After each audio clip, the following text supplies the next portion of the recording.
Hey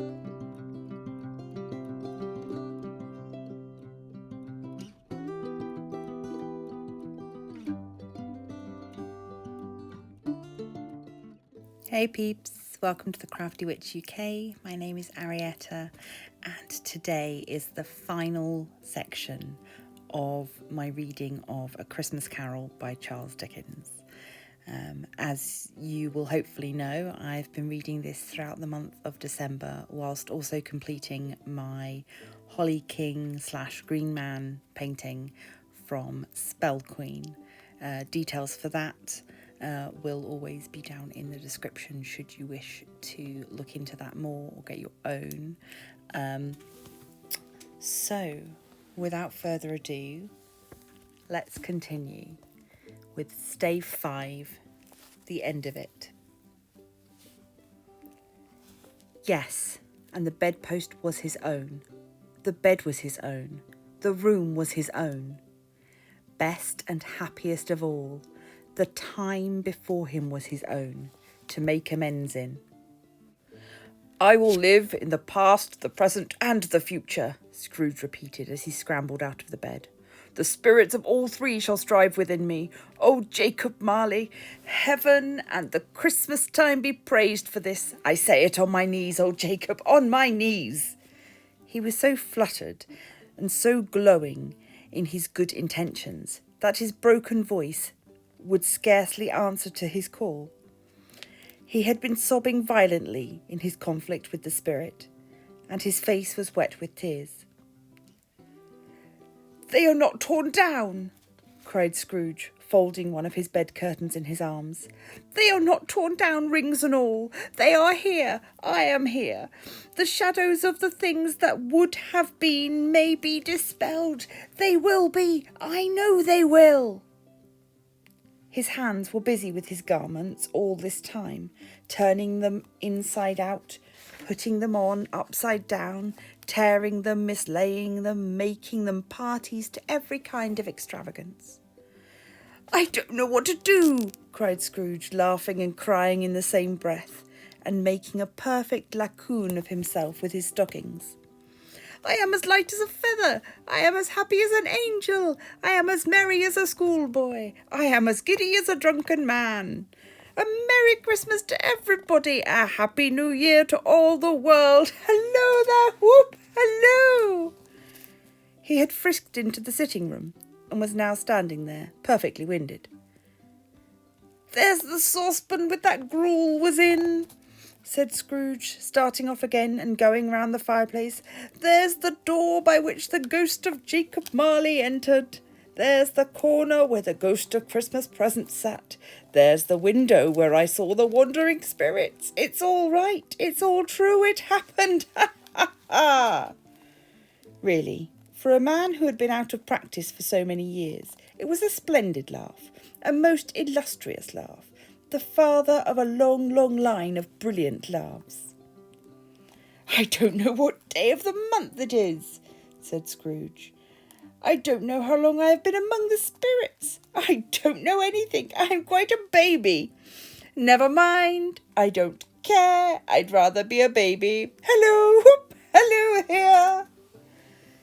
He was checked in by his transports by the churches ringing out the lustiest peals he had ever heard.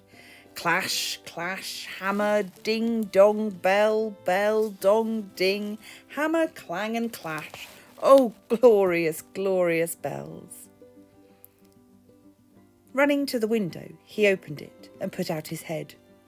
No fog, no mist, clear, bright, jovial, stirring, cold, piping for the blood to dance to, golden sunlight, heavenly sky, sweet fresh air, merry bells. Oh, glorious, glorious. What's today? Cried Scrooge, calling downwards to a boy in Sunday clothes, who perhaps had loitered in to look about. Eh? Returned the boy with all his might the wonder. What's today, my fine fellow? Said Scrooge. Today? Replied the boy. Why, it's Christmas Day.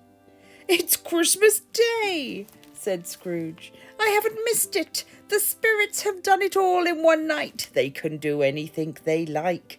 Of course they can, of course they can. Hello, my fine fellow. Hello, returned the boy. Do you know the poulterers in the next street but one, at the corner? Scrooge inquired.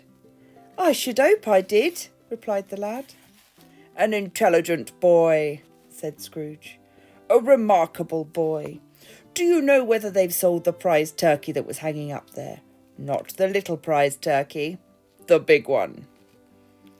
What, the one as big as me? Returned the boy. What a delightful boy, said Scrooge. It's a pleasure to talk to him. Yes, my buck. It's hanging there now, replied the boy. Is it? Said Scrooge. Go and buy it. Walker? Exclaimed the boy. No, said Scrooge. I am in earnest. Go and buy it, and tell them to bring it here, that I may give them directions as to where to take it. Come back with the man, and I'll give you a shilling. Come back with him in less than 5 minutes, I'll give you half a crown. The boy was off like a shot. He must have had a steady hand at a trigger who could have got shot off half so fast. I'll send it to Bob Cratchit's, said Scrooge, rubbing his hands and splitting with a laugh. He shan't know who sends it. It's twice the size of Tiny Tim. Joe Miller never made such a joke as sending it to Bob's will be. The hand in which he wrote the address was not a steady one, but write it he did. Somehow he went downstairs to open the street door ready for the coming of the poulterer's man. He stood there waiting his arrival. The knocker caught his eye. I shall love it as long as I live, cried Scrooge, patting it with his hand. I scarcely ever looked at it before. What an honest expression it has in its face. A wonderful knocker. Here's the turkey. Hello! Whoop! How are you? Merry Christmas! It was a turkey. He never could have stood upon his legs, that bird. He would have snapped them short off in a minute, like sticks of sealing wax. Why, it's impossible to carry that to Camden Town, said Scrooge. You must have a cab. The chuckle which he had, and the chuckle which he paid for the turkey, and the chuckle which he paid for the cab, and the chuckle which he recompensed the boy were only to be exceeded by the chuckle with which he sat down breathless in his chair again, and chuckled till he cried. Shaving was not an easy task, for his hand continued to shake very much, and shaving requires attention, even when you don't dance while you're at it. But if he had cut the end of his nose off, he would have put a piece of sticking plaster over it and been quite satisfied. He dressed himself, all in his best, and at last got out onto the streets. The people were by this time pouring forth, as he had seen them with the ghost of Christmas present, walking with his hands behind him.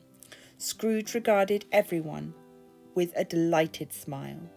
He looked so irresistibly pleasant, in a word, that 3 or 4 good-humoured fellows said, Good morning, sir, a Merry Christmas to you. And Scrooge said often after that, of all the blithe sounds he had ever heard, those were the blithest in his ears. He had not gone far, when coming on towards him, he beheld the portly gentleman who had walked into his counting-house days before, and said, Scrooge and Marley's, I believe. It sent a pang across his heart to think how this old gentleman would look upon him when they met. But he knew what path lay straight before him, and he took it. My dear sir, said Scrooge, quickening his pace and taking the old gentleman by both hands, how do you do?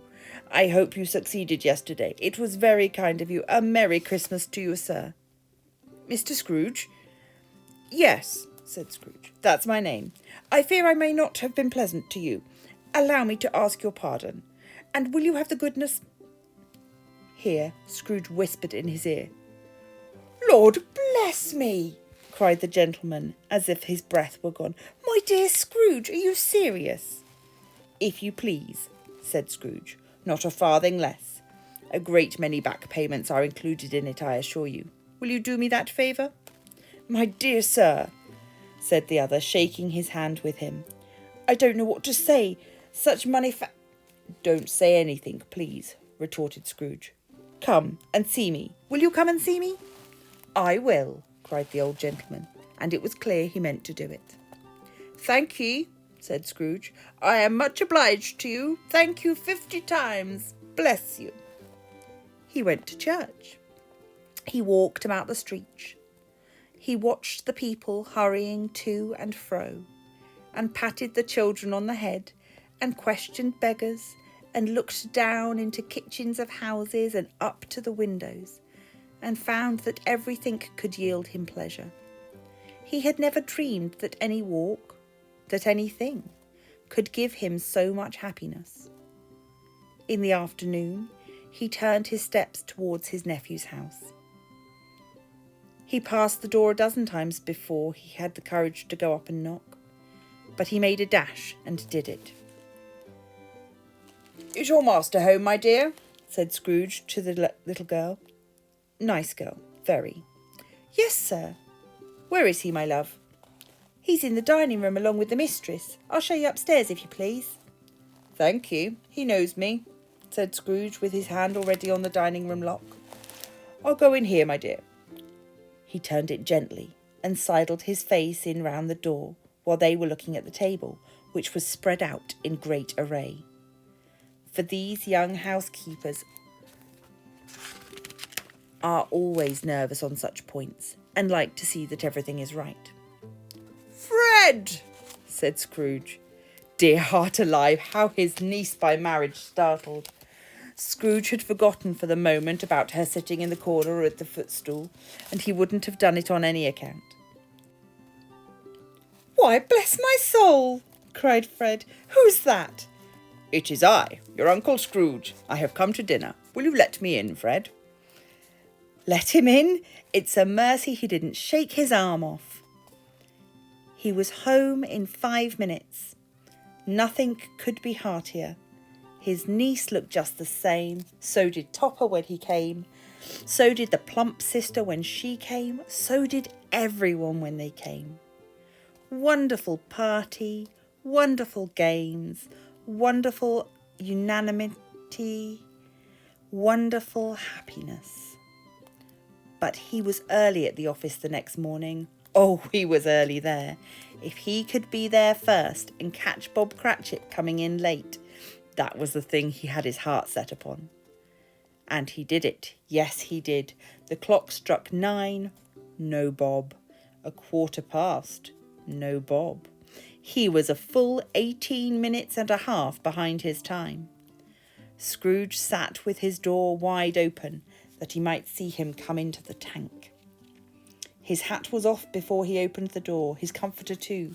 He was on his stool in a jiffy, driving away with his pen as if he were trying to overtake 9 o'clock. Hello, growled Scrooge in his accustomed voice, as near as he could feign it. What do you mean by coming here at this time of day? I'm very sorry, sir, said Bob. I am behind my time. You are, repeated Scrooge. Yes, I think you are. Step this way, if you please. It's only once a year, sir, pleaded Bob, appearing from the tank. It shall not be repeated. I was making rather merry yesterday, sir. Now, I'll tell you what, my friend, said Scrooge. I am not going to stand for this sort of thing any longer. And therefore, he continued, leaping from his stool and giving Bob such a dig in the waistcoat that he staggered back into the tank again. And therefore, I am about to raise your salary.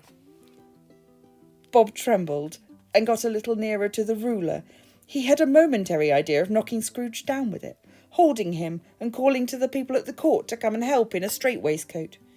A Merry Christmas, Bob, said Scrooge, with an earnestness that could not be mistaken as he clapped him on the back. A merrier Christmas, Bob, my good fellow, than I have given you for many a year. I'll raise your salary and endeavour to assist your struggling family, and we will discuss your affairs this very afternoon over a bowl of smoking bishop. Oh, Bob, make up the fires and buy another coal scuttle before you dot another I, Bob Cratchit. Scrooge was better than his word. He did it all, and infinitely more.